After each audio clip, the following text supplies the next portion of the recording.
Bom, galerinha. Ei, testando em caráter experimental. Bom, para quem me conhece sabe que eu gosto de tecnologia e eu gosto de fazer alguns testes. Pela primeira vez aí o microfone, eu já acho que ele está zicado já. Não sei se ele caiu, o que foi. Tomara que seja bom o som para vocês aí, audio. Ei, som. Vamos de mais música, vamos de mais participação. A participação agora vem do Edson Bairro. Então vamos aqui começar aqui com o canal agora para mais um Janota e o historiador analisa o Olavo de Carvalho. Então, primeiro, para se analisar um filósofo é preciso ter alguma noção de filosofia, ou ser filósofo, ou pelo menos saber por que existe a filosofia e como é que se caracteriza um filósofo.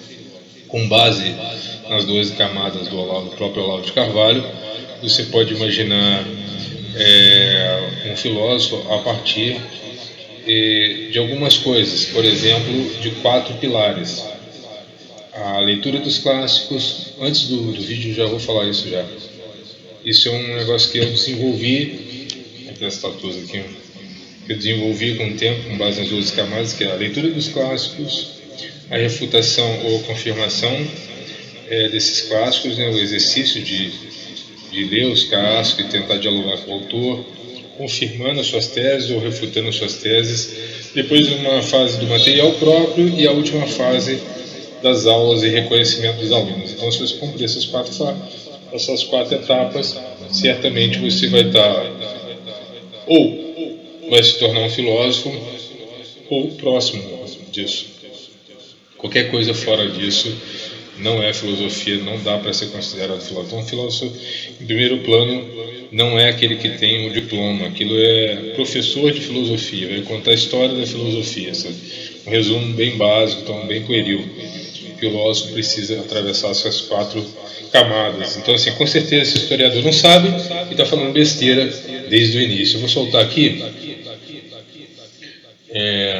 Tem limitações agora, que a turminha dele está querendo colocar na direita, então eu vou ter que limitar o áudio aqui, ó. Fala galera, beleza? Bem-vindos a mais um Direto do Forno e hoje com um assunto quente. Nessa semana, aos 74 anos, morreu o pensador Olavo de Carvalho, grande representante da nova direita brasileira e autor de vários livros sobre filosofia, política, entre outras coisas. Filosofia, política, religião, psicologia, também astrologia, entre outras coisas, mas certamente também, como ele não sabe, então ele cita só, ele fala pensador, tentando já no intuito de diminuir o autor. Isso era uma jogada bem bolada que ele fez. Muitas análises sobre a sua personalidade e obra foram feitas, e um discurso que particularmente me incomodou foi que a gente deveria esquecer o Olavo das redes sociais, super louco, e frisar o grande intelectual que ele é nos livros e artigos que ele publicou em vida.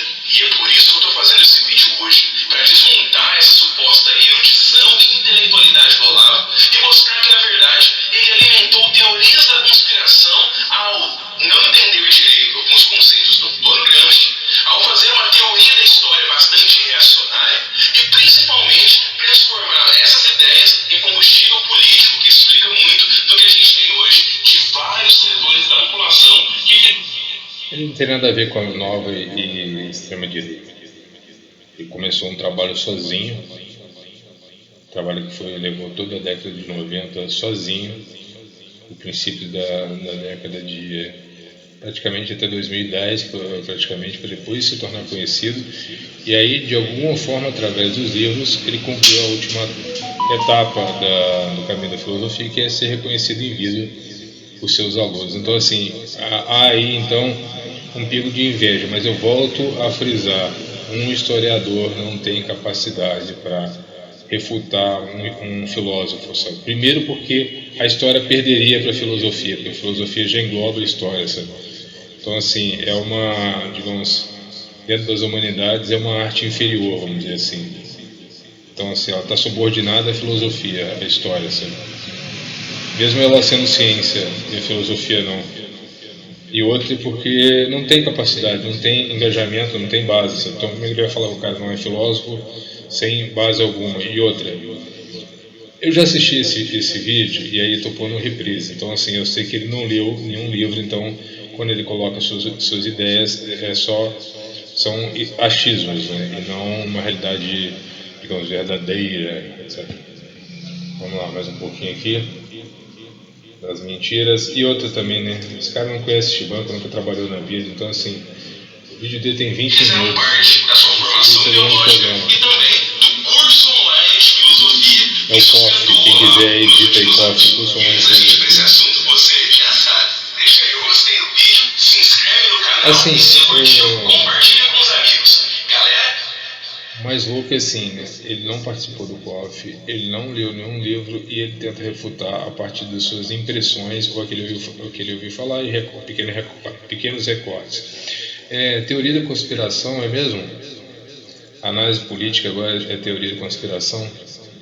Eu não sabia, não. Agora, especular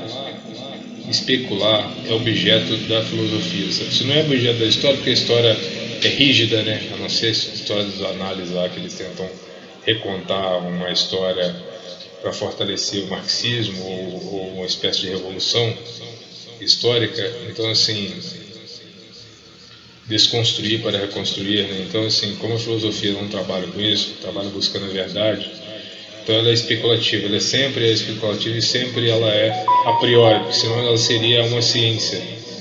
Então, assim, especular é a nossa praia. Então, se você ataca quem especula e se a filosofia tem base na especulação, você é o quê? Você está fazendo o quê? Está mentindo para os seus ouvintes.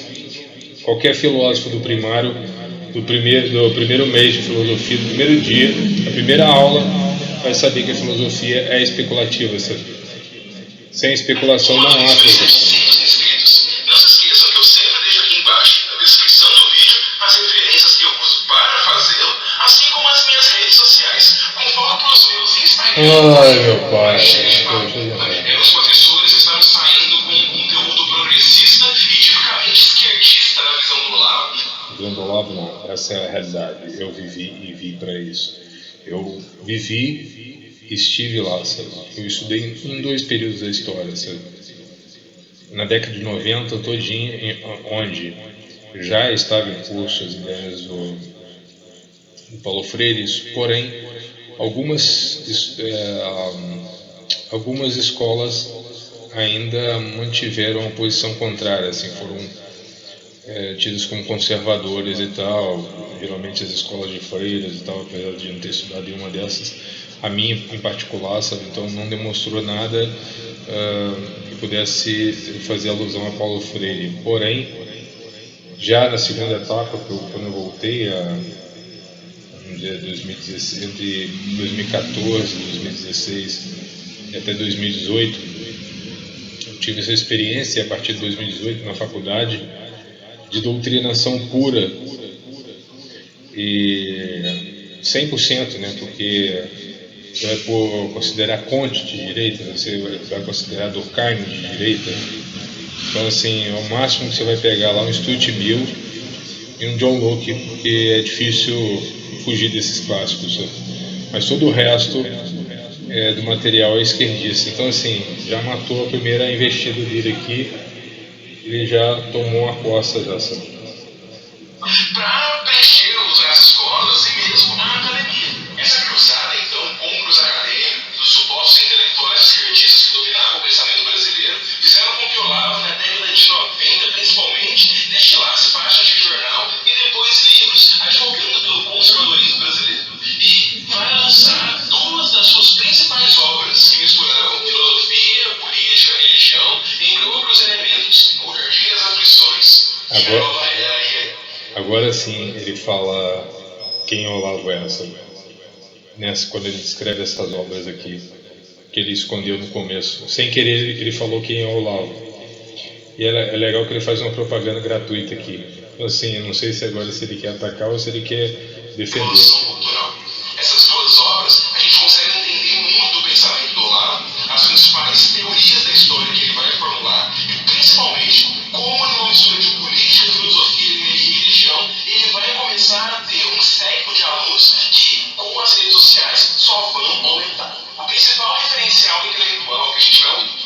foi sincero agora, ele falou que o Olavo aumentou seus alunos na rede social através dos livros. De fato, é só procurar e saber, sabe? Então, assim, termino por aqui, porque senão vai ficar gigantesco o vídeo. Muito obrigado pela atenção. Quem quiser, assista tudo direto do forno e até mais. Meu objetivo aqui não é enlodar a imagem de ninguém, mas também defender aquilo que é necessário, sabe?